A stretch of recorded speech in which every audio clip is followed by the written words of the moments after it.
My name is not important right now. What matters is this. I am a mother.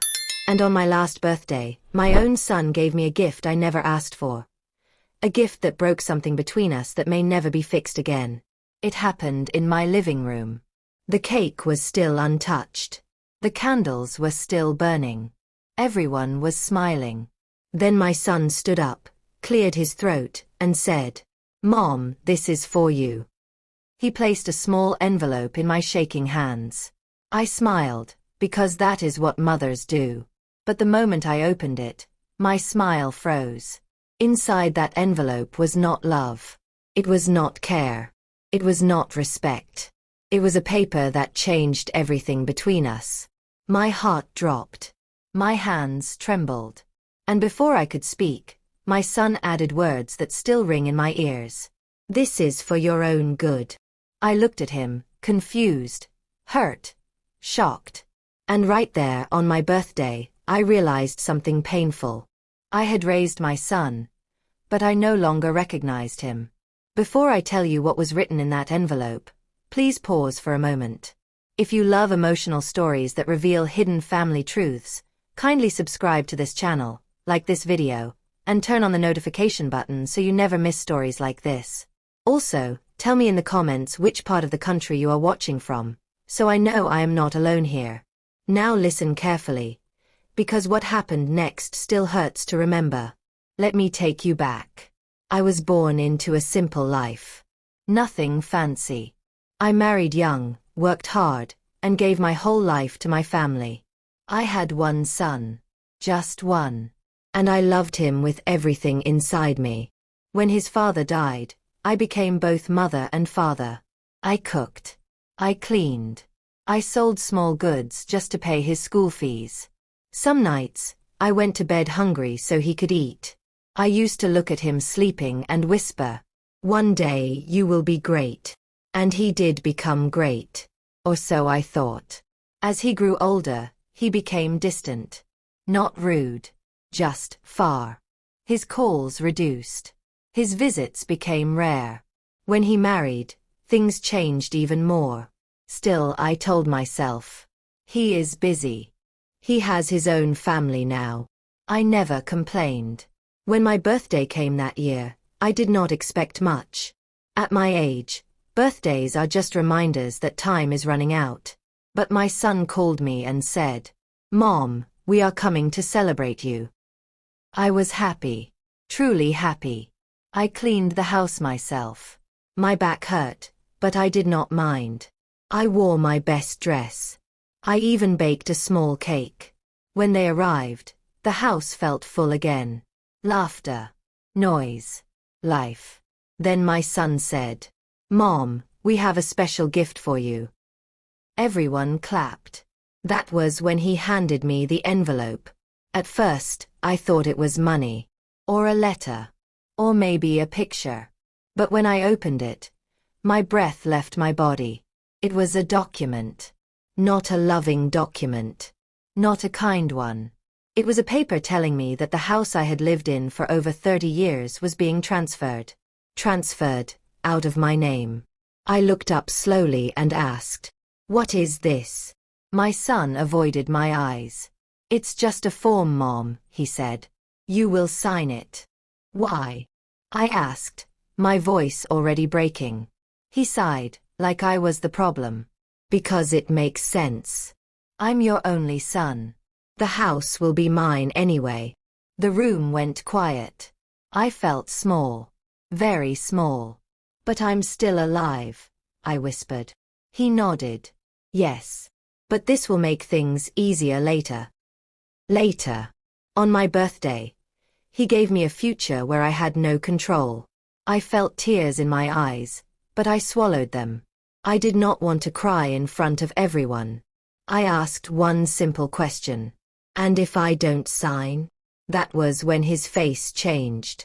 The smile disappeared. He leaned closer and said, in a low voice, "Mom, don't make this difficult." My heart cracked. All the years I carried him on my back. All the nights I cried alone. All the sacrifices. And now, I was being asked to give up the only thing that still felt like mine. The candles on the cake burned down completely. Nobody moved. Nobody spoke.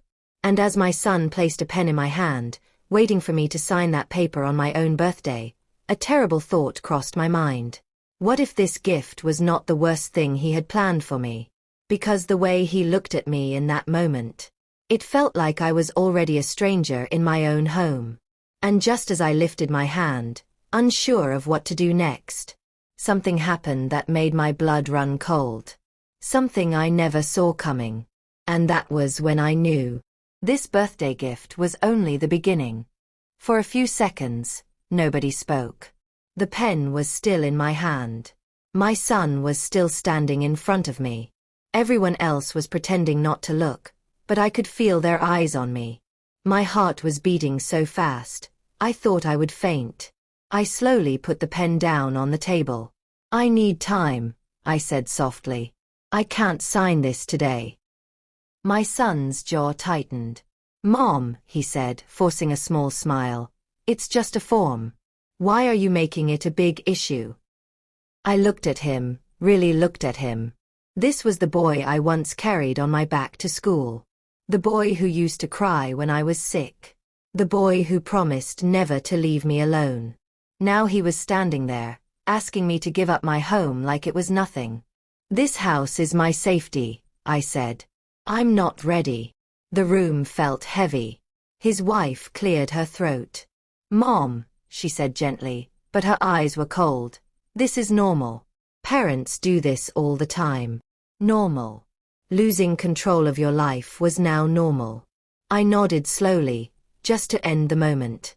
Let's eat the cake, I said. Please. People laughed again, but it sounded fake. The celebration continued, but something had already died inside me. That night, after everyone left, I sat alone in my living room. The cake was half eaten. Plates were everywhere. The candles were melted and cold. I kept staring at the envelope on the table. I picked it up again and read every word carefully. Legal words. Big words. Words meant to confuse people like me. But one thing was clear. Once I signed, the house would no longer be fully mine. I felt tears fall freely now. Is this how it ends? I whispered to myself. The next morning, my son called. Mom, have you thought about it? He asked. Yes, I replied. And I still need time. There was silence on the line. Then he said something that shocked me. You don't have time, Mom. What do you mean? I asked. He sighed loudly. We already started some plans. My chest tightened. What plans? We want to renovate the house, he said. Maybe rent out part of it. It will bring money. Rent out my house? I asked, my voice shaking. It's our house, he corrected. Oh, just like that. I haven't agreed to anything, I said. Mom, he said sharply, please don't turn this into a fight. After the call ended, I sat on my bed and cried like a child. For the first time, I felt afraid of my own son. Days passed. My son stopped calling. When I called him, he was always busy. Then one afternoon, two strange men knocked on my door. Yes, I asked. We are here to inspect the house, one of them said. Inspect? I repeated. Yes. For renovation. My legs went weak. Who sent you? I asked. Your son, he replied. I closed the door slowly. My heart was pounding. They had started without my permission. That night, I did not sleep. Every sound scared me. Every shadow looked like danger. I kept thinking, if they can do this now, what else can they do later? The following week, my son finally came to see me. He did not come alone. He came with his wife. They sat on my couch like visitors, not family. Mom, he began, we need to talk. I nodded. You need to sign the document, he said. This delay is not helping anyone. I took a deep breath. I raised you in this house, I said. Your father died here. This house carries my whole life. His wife rolled her eyes. That's emotional talk, she said. We are talking about the future. What future? I asked. Mine or yours? My son slammed his hand on the table. Enough, he shouted. Why are you being selfish? Selfish. That word pierced my heart. I gave you everything, I said quietly. How is that selfish? He stood up.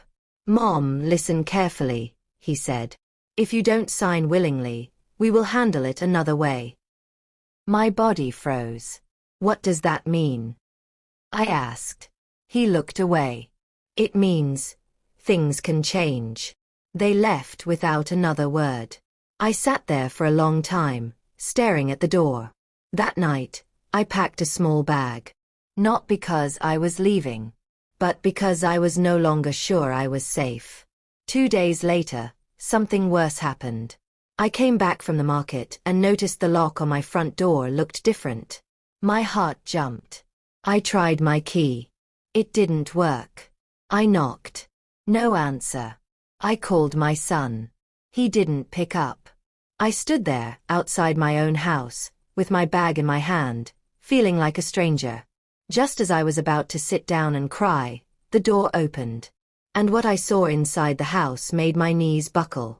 Furniture moved. Boxes everywhere. Walls marked with chalk. Someone had already started changing my home. And then I heard a voice behind me say, Mom, you should have signed when I asked. I turned slowly. My son was standing there. And the look on his face told me something terrible. This was no longer about a document. This was about control. And in that moment, I realized something painful and frightening. My birthday gift was not just a paper. It was a warning. Because the next thing my son planned to take from me was much bigger than the house. I stood at the door, my legs shaking, my heart pounding like a drum in my chest. My son was behind me. Inside the house, strangers were moving my furniture like my life meant nothing. Why are they here? I asked him slowly. He crossed his arms. I told you, Mom. Renovation. But I didn't agree, I said. This is still my house.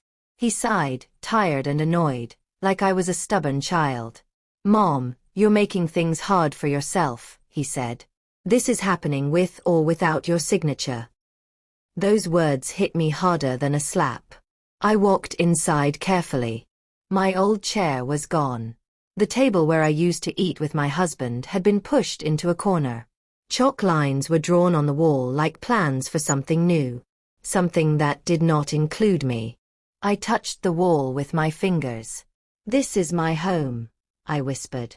One of the workers looked at me with pity. Another avoided my eyes.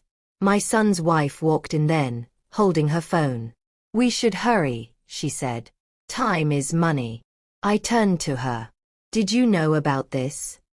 I asked. She smiled slightly. Of course. We talked about it. They talked. Not with me. About me. That night, I locked myself in my room. I pushed a chair against the door. My heart would not calm down.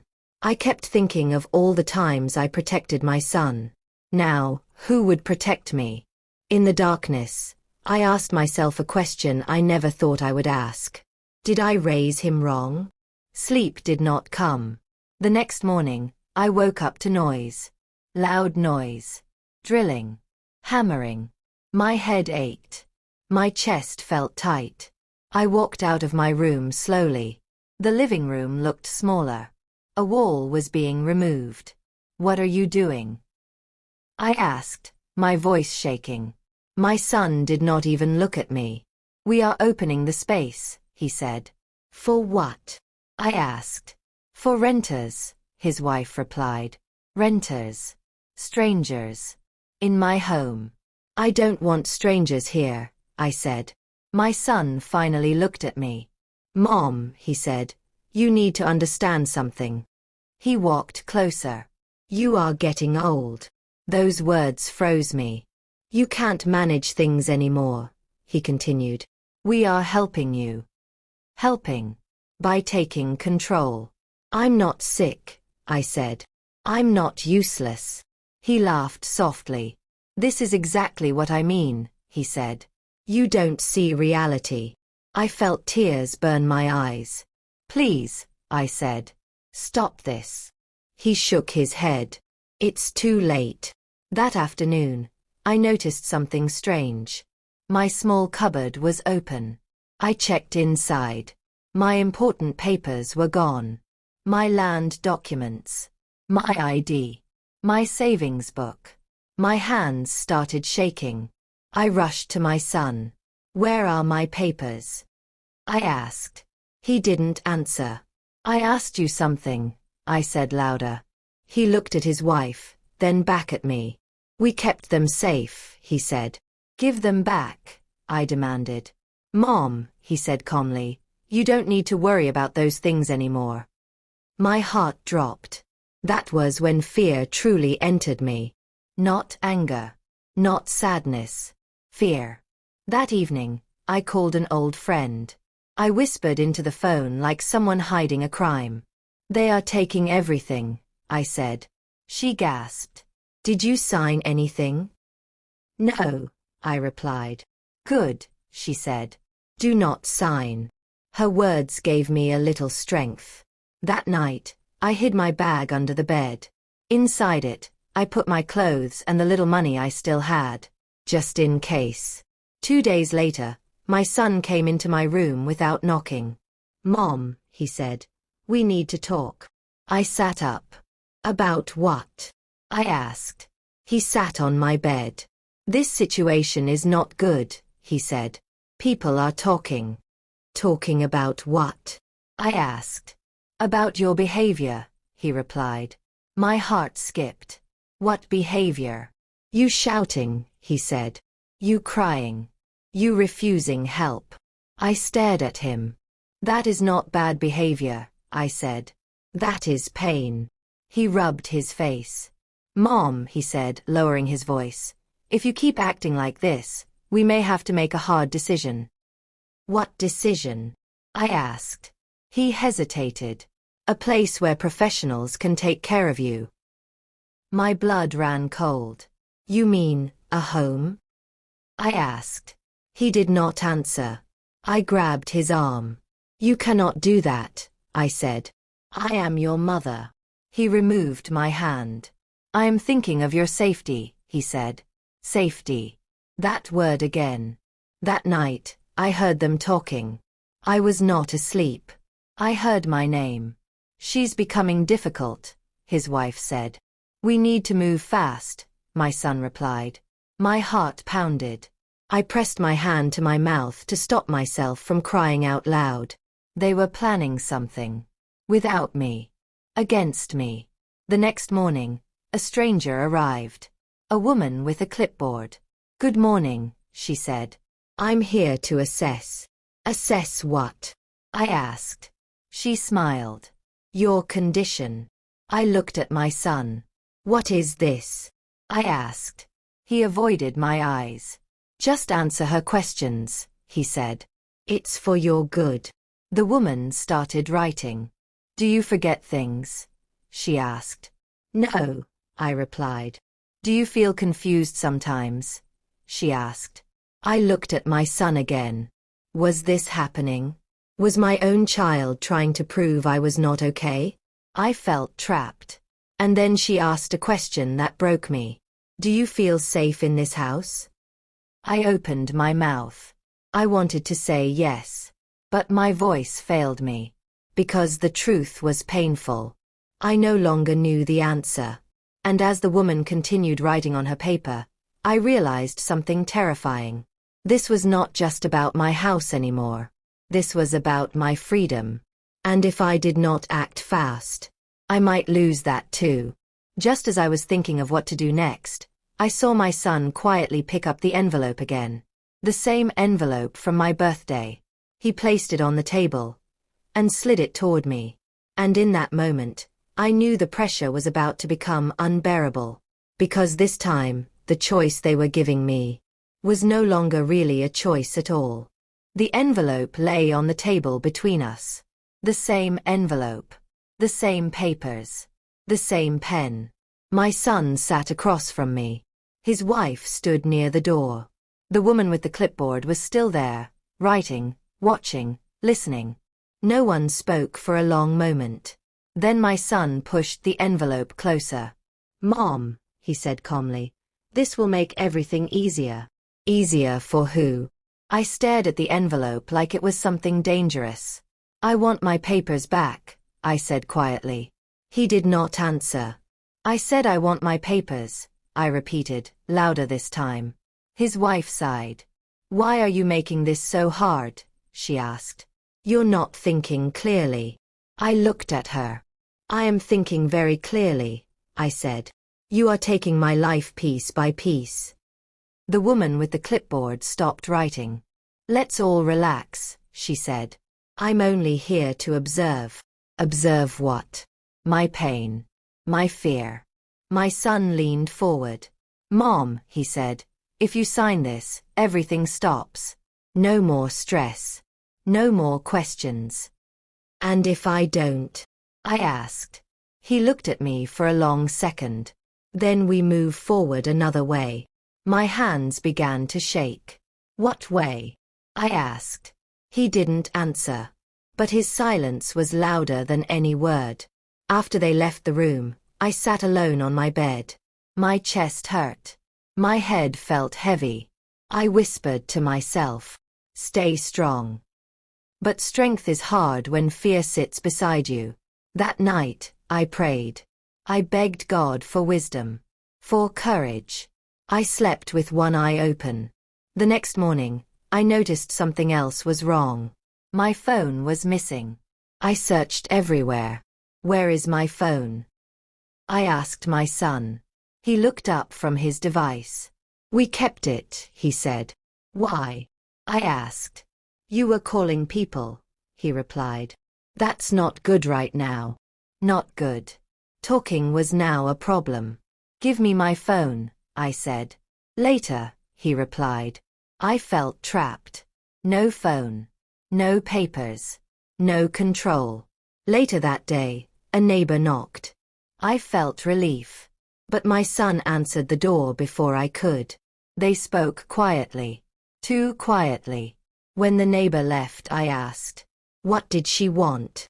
He replied, "Nothing important." But I saw the look on his face. He was hiding something. In the afternoon, my son's wife entered my room holding a small bag. "We need to clean your things," she said. "My things?" I asked. "Yes," she said. "Some of these are old." She began picking my clothes. "No," I said. "Leave them." She ignored me. "This one is worn out," she said, throwing my dress aside. "That was my wedding dress," I whispered.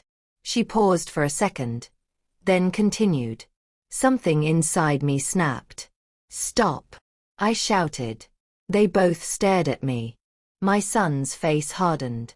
"See," he said. "This is what I'm talking about." Talking about what? A mother defending her memories? That evening, I overheard them again. "She's refusing," his wife said. "We can't wait forever," my son replied. "What about the place?" she asked. He lowered his voice. "I already spoke to someone." My heart jumped. A place. They were serious. The next day, a car arrived. Not a familiar car. A white one. 2 men stepped out. My stomach turned. "Who are they?" I asked. My son avoided my eyes. "They're just here to help," he said. Help. That word again. One of the men smiled at me. "Good afternoon, Ma," he said. "We're here to talk." Talk. But I knew. This was not a visit. This was a plan. I backed away slowly. "No," I said. "I'm not going anywhere." My son stepped forward. "Mom," he said, "please don't make a scene." A scene. My life was falling apart, and he was worried about a scene. The men looked at each other. "We can come back later," one said. "No," my son replied quickly. "Let's just talk inside." I felt dizzy. I held onto the wall to steady myself. That was when something unexpected happened. My old friend, the one I called days ago, walked in through the open door. "I was passing," she said. "I thought I should check on you." Relief flooded me. But my son frowned. "This is not a good time," he said. She looked around. At the strangers. At the tension. At my face. "What's going on?" she asked. I opened my mouth to speak. But before I could say a word, my son cut in. "She's confused," he said. "We're handling it." Confused. That word hurt more than anything else. My friend looked at me. "Is that true?" she asked gently. I wanted to scream. I wanted to cry. Instead, my voice came out broken. "No," I whispered. "I'm not confused." The room went silent. And in that silence, I realized something very clear. They were trying to erase my voice, my truth, my existence.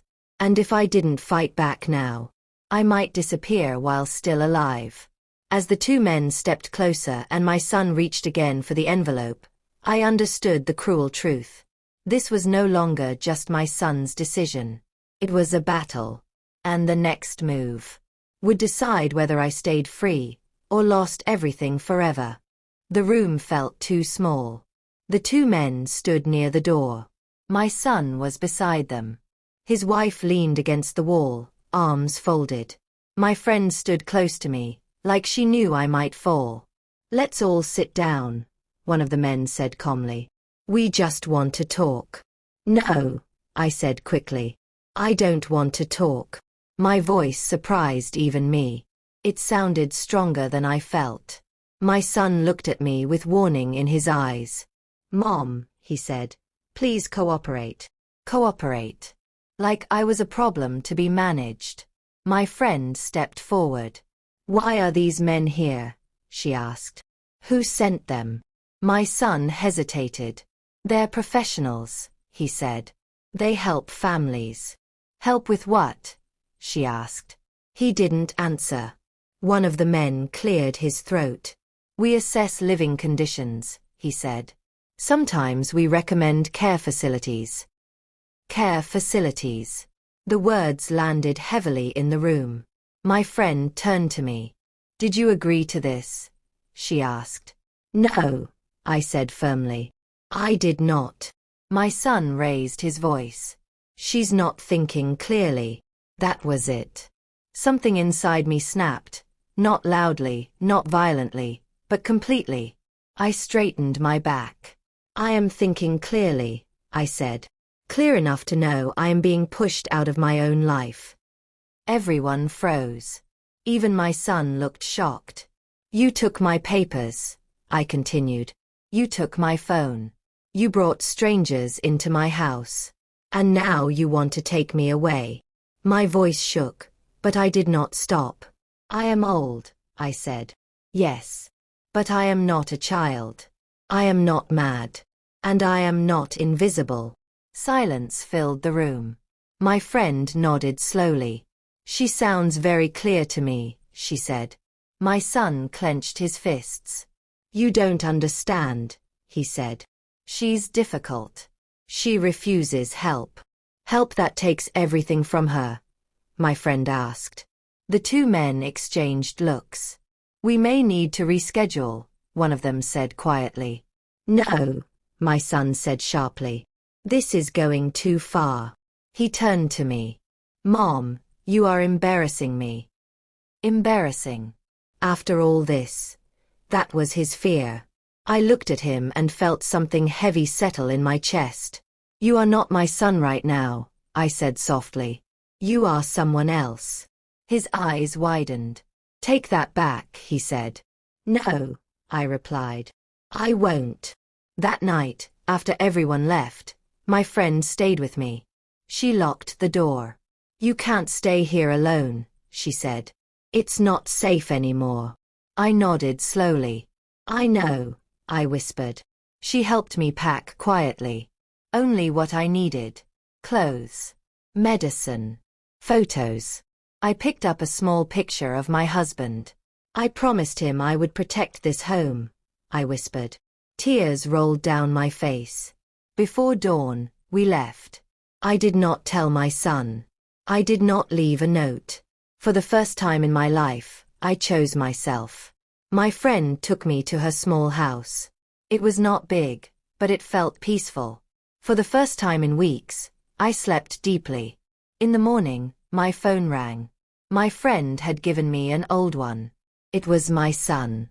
I did not answer. He called again. And again. Then a message came. Where are you? I stared at the screen. My hands shook. Another message followed. You can't just leave. I felt a strange calm. I typed slowly. I already did. That afternoon, something unexpected happened. A man knocked on my friend's door. He introduced himself quietly. I'm a lawyer, he said. A neighbor told me what's happening. My heart jumped. A lawyer? I asked. He nodded. You have rights, he said. And from what I hear, they may have crossed a line. Hope flickered inside me. Real hope. But hope did not last long. That evening, my son showed up. At my friend's house. Angry. Desperate. Different. You think you can hide? He shouted. My heart pounded. My friend stood in front of me. You need to leave, she said. He laughed. You have no idea what you've started, he said. He looked straight at me. If you don't come back and sign those papers, he said slowly, things will get ugly. I felt fear rise again. Not for myself, but for what he was becoming. As he turned and walked away, I realized something terrifying. Leaving the house did not end the fight. It only moved it. Because my son was no longer trying to convince me. He was trying to force me. And whatever he planned next would be worse than everything before. I knew it in my bones. And as night fell, I understood one painful truth. The real battle had only just begun. That night, I could not sleep. Every small sound made me jump. Every shadow on the wall looked like danger. I kept seeing my son's face the way it looked when he left. Hard, angry, full of something I had never seen before. My friend sat beside me on the bed. You did the right thing, she said softly. I nodded, but my heart was not calm. He knows where I am, I whispered. She sighed. Yes. And that worries me too. The next morning, the lawyer came back. He sat at the small table and opened his folder. Tell me everything, he said. So I did. I told him about the birthday, the envelope, the papers, the men, the missing documents, the threats. As I spoke, his face grew serious. This is not normal family disagreement, he said. This is coercion. A big word. What does that mean? I asked. It means someone is forcing you to do something against your will, he explained. My hands trembled. So, what can I do? I asked. You must act carefully, he said. But first, we need to protect you. Protect. That word sounded good. That afternoon, my son called again. I did not want to answer, but the lawyer nodded. Let me hear, he said. I put the phone on speaker. Mom, my son said, his voice calm now, too calm. We need to talk. There is nothing to talk about, I replied. You left without warning, he said. That's not normal. Normal again. I felt unsafe, I said. He laughed lightly. Unsafe? From who? Me. Yes, I said. Silence. Then his voice changed. You are making a big mistake, he said. People will think you are unstable. My stomach tightened. I'm not, I said. We can fix this, he continued. Just come back. Sign the papers. everything goes back to normal. I shook my head, even though he could not see me. I'm not signing anything, I said. His tone became cold. Then don't blame me for what happens next. The call ended. The room felt heavy. The lawyer looked at me. That was a threat, he said quietly. Fear crawled into my chest. That evening, something strange happened. A message came from a number I did not know. It read, "Your mother is sick. She needs help." My heart stopped. Another message followed. "She ran away. Please support the family." I felt dizzy. "He's telling people lies," I whispered. My friend grabbed the phone. "He's turning the story," she said. "He's preparing something." The next day, a woman from the community came to visit. She looked worried. "We heard you left suddenly," she said. "Is everything okay?" I forced a smile. "I'm fine," I said. She hesitated. "Your son said you were confused," she added gently. There it was again. Confused. I felt anger rise. "I am not confused," I said firmly. "I am being pushed." She looked unsure. "I just thought you should know," she said. "People are talking." When she left, I broke down. "They're believing him," I cried. "He's turning everyone against me." My friend hugged me. "That's why you must stay strong," she said. 2 days later, a letter arrived. It was official. My hands shook as I opened it. It said I was being invited for an evaluation. An evaluation. My heart raced. "They're trying again," I whispered. The lawyer read the letter carefully. "This is serious," he said. "But it's not final." "What does it mean?" I asked. "It means he is trying to prove you are not capable," he explained. I felt sick. "But I am capable," I said. "I know," he replied. "But we must prepare." That night, I dreamed of my house. I was standing outside, knocking. No one opened. I woke up crying. The next morning, my son sent another message. This one was short. "You brought this on yourself." I stared at the screen for a long time. The boy I raised was gone.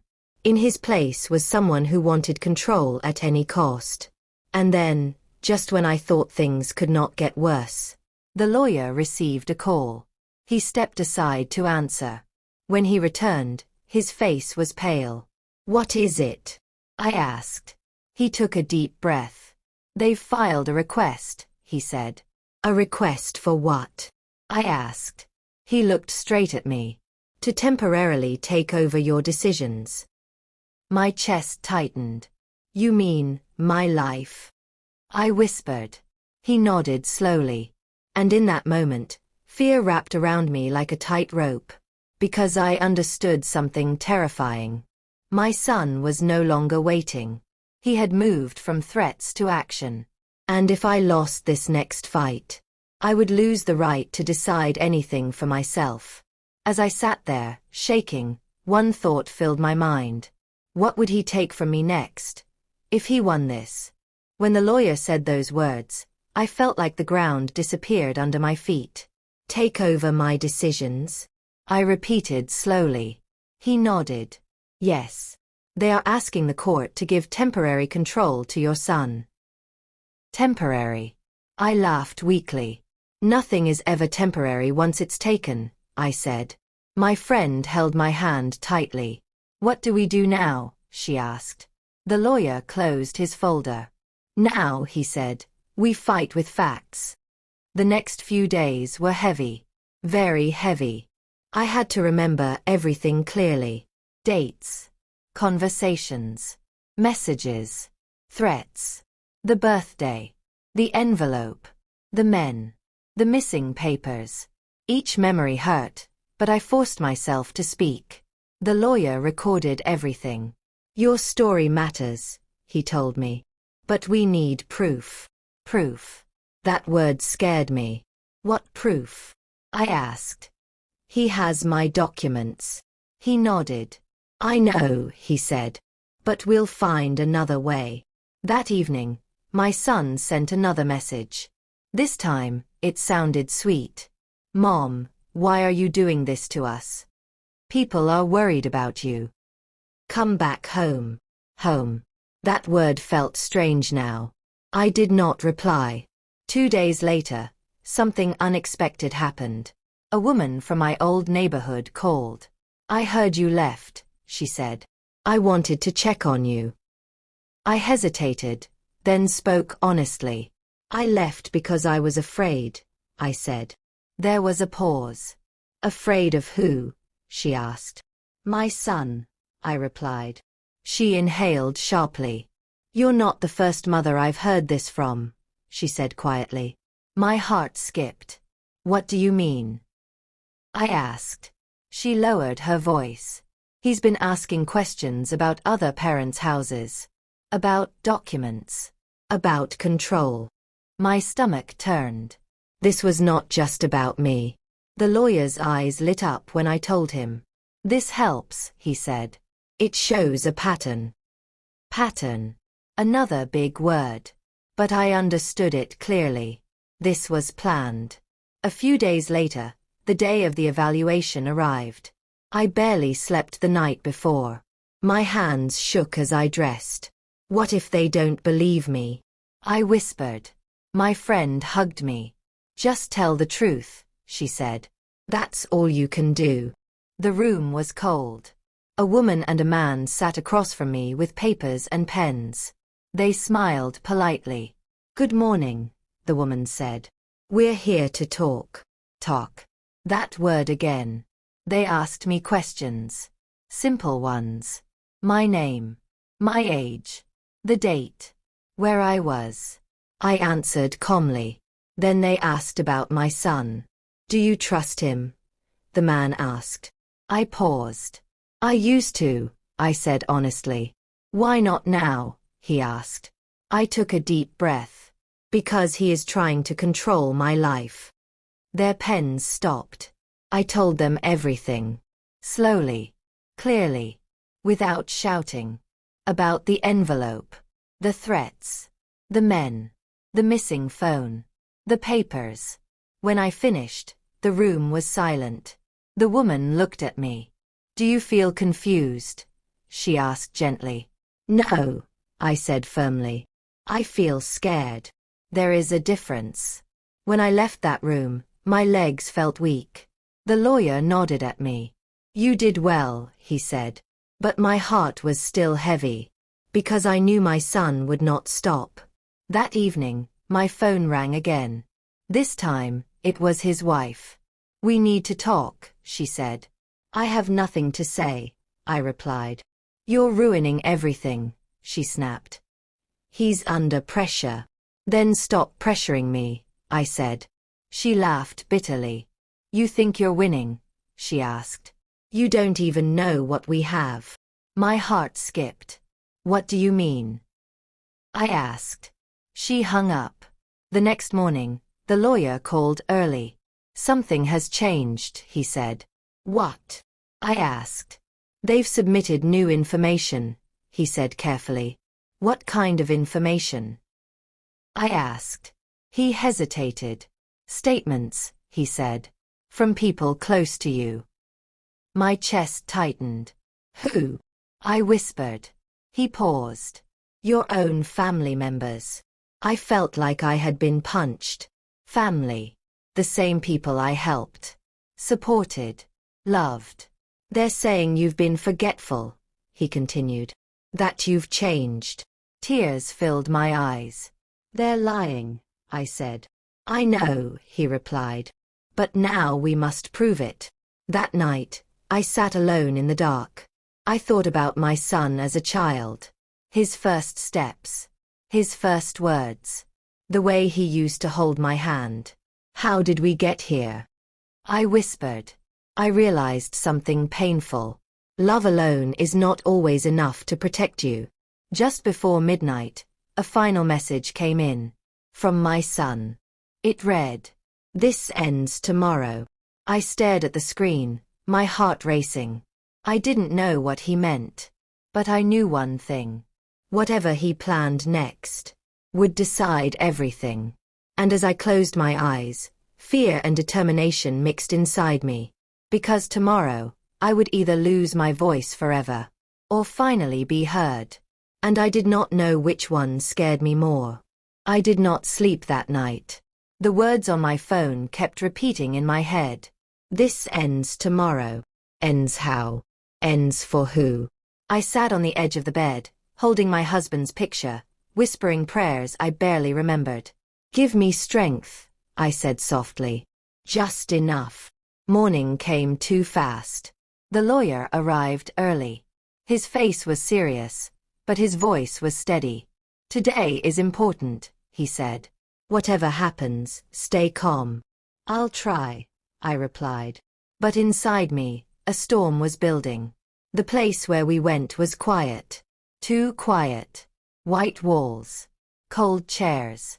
Serious faces. My son was already there. He did not look at me. His wife sat beside him, holding his arm tightly. For a moment, I almost stood up and left. But then I remembered everything. The envelope. The threats. The fear. And I stayed. The meeting began. A man at the front spoke calmly.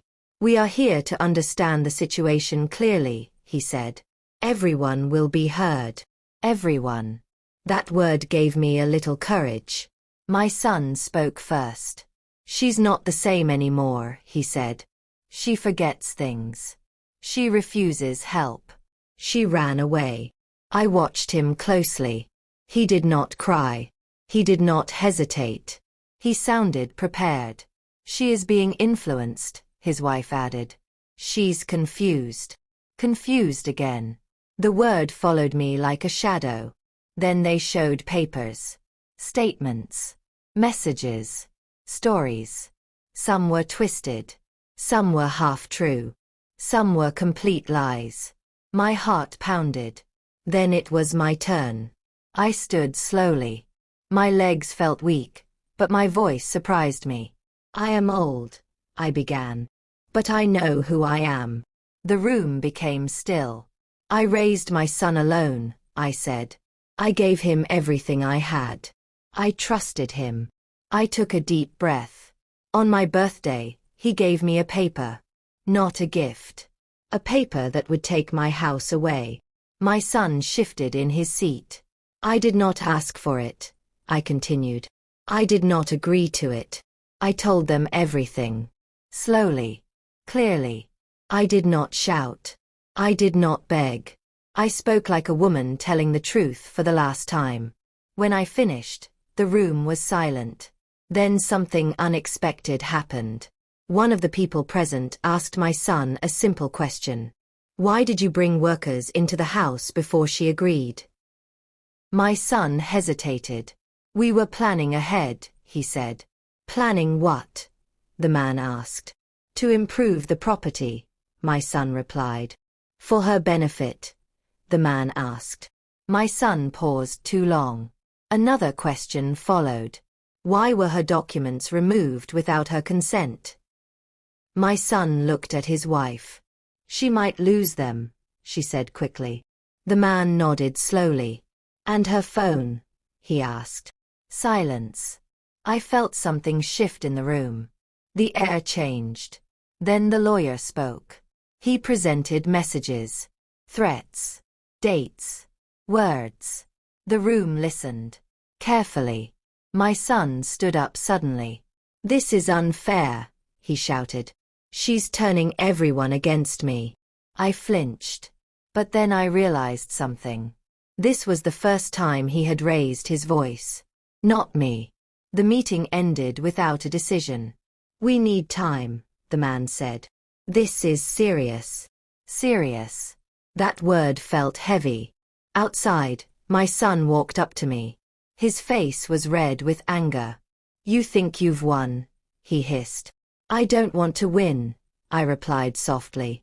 I just want peace. He laughed bitterly. You should have signed, he said. He turned and walked away. That night, my phone rang again. An unknown number. I hesitated, then answered. Hello, I said. A familiar voice replied. Low. Cold. You embarrassed me today. My heart tightened. What do you want? I asked. A pause. Then he said something that made my blood run cold. If I can't control the house, I'll make sure you never go back there. The line went dead. I sat frozen. My hands shook. My friend rushed in. What happened? She asked. I could barely speak. He's going to do something, I whispered. Something bad. Something final. And as fear wrapped around my chest, one terrible thought filled my mind. If my son was willing to destroy my home just to control me, what else was he willing to destroy next?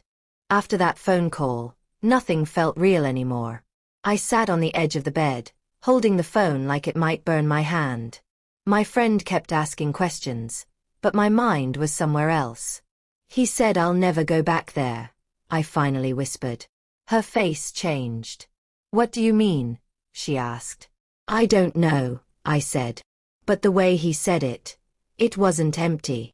That night, fear did not just sit with me. It watched me. Early the next morning, the lawyer called. His voice was tense. Something happened, he said. My heart jumped. What? I asked. There was activity at your house last night, he said. Neighbors reported noise. Noise. My hands started shaking. What kind of noise? I asked. Vehicles. Men. Tools, he replied. I felt dizzy. He's doing it, I whispered. He's changing something. We drove there. I begged the lawyer to take me, even though my friend was scared. I need to see it, I said. No matter what. As we got closer, my chest tightened. Something was wrong. Very wrong. When we turned onto my street, I didn't recognize it at first. Then I saw my house. Or what was left of it. My knees went weak. The front gate was open. The door was gone. The windows were broken. Inside, walls were torn down. The roof was partly open. Dust covered everything. It looked like a place that had been abandoned for years. Not my home. Not the place where I raised my son. I screamed. I don't even remember the sound coming out of my mouth. I ran inside. My bedroom was gone. The corner where my bed used to be was empty. The cupboard, destroyed. My pictures, gone. Stop. I cried, even though no one was there. This wasn't renovation. This was destruction. A neighbor rushed over. I tried to stop them, she said, breathless. They said they had permission. Permission. From who? My heart already knew the answer. The lawyer pulled me aside. This changes things, he said quietly. Changed. I cried. He destroyed my life. He may have crossed a serious line, the lawyer said. This looks intentional. Intentional. That word hit me hard. He didn't just want control. He wanted punishment. As we stood there, my phone rang. I already knew who it was. My son. I answered. What did you do? I shouted. He didn't deny it. I warned you, he said calmly. You destroyed my home. I cried. You destroyed our family first, he replied. My heart broke all over again. You have no heart, I said. He laughed softly. You left, he said. I finished what you started. The call ended. I collapsed onto the dusty floor. This was no longer about papers. It was about power. Later that day, the lawyer made several calls. This will not look good for him, he said. Not at all. But what if it's too late? I asked. What if I've already lost everything? He looked at me carefully. Sometimes, he said, when someone goes too far, they reveal the truth. That evening, another surprise came. A woman I didn't expect showed up.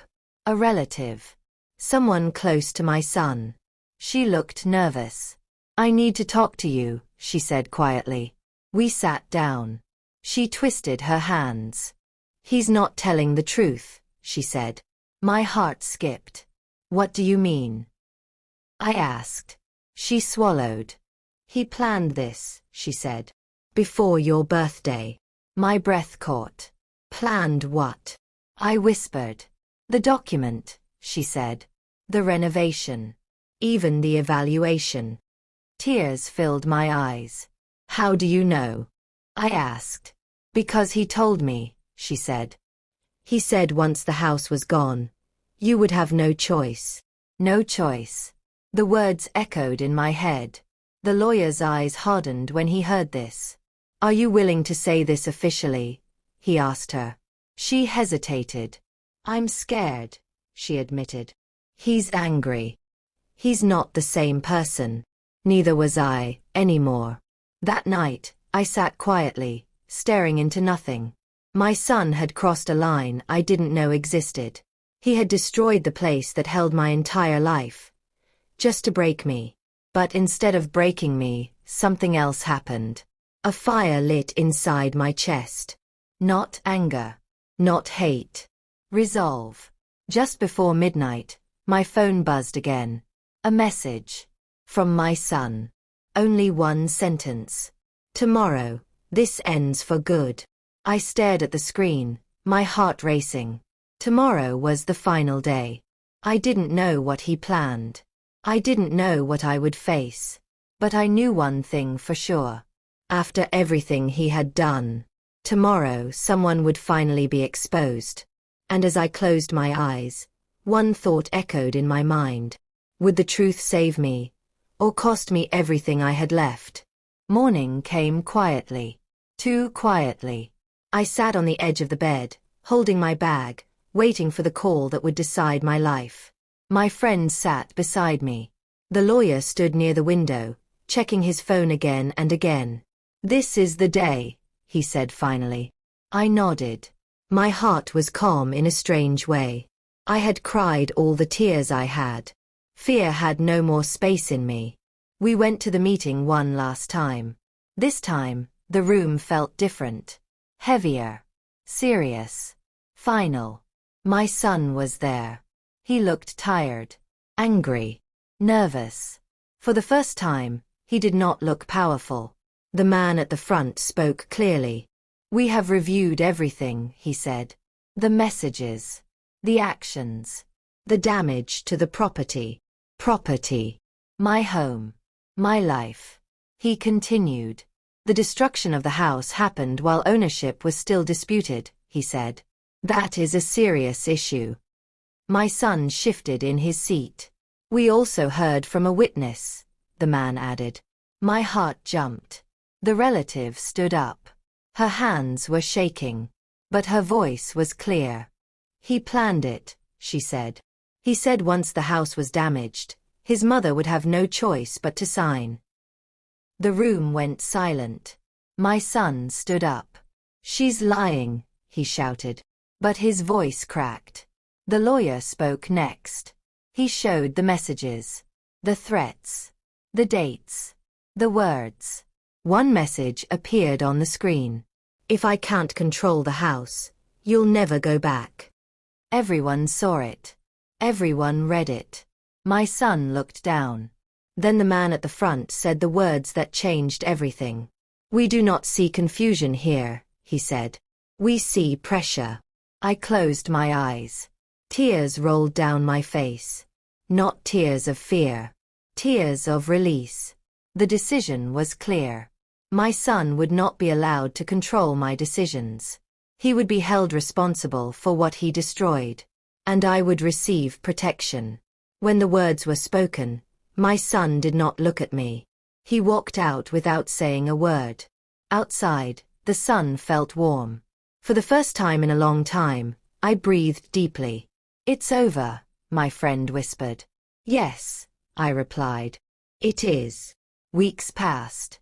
My house could not be saved the way it was. But something else happened. With help, I found a new place. Small. Quiet. Safe. I hung my husband's picture on the wall. I kept my promise, I whispered. I still think about my son. Not with hate, but with sadness. Because the gift he gave me on my birthday was not the paper. It was the truth. The truth that love without respect is dangerous. The truth that silence can steal your life. And the truth that it is never too late to choose yourself. If you are watching this story right now, and you feel seen, if you are a parent who feels pushed aside, if you are afraid to speak, please know this. Your voice matters. Your life matters. If this story touched your heart, kindly subscribe to this channel, like this video, and turn on the notification button so you never miss powerful and emotional stories like this. Also, tell me in the comments which part of the country you are watching from. Let me know you are here with me. Because sometimes, sharing your story is the first step to getting your life back.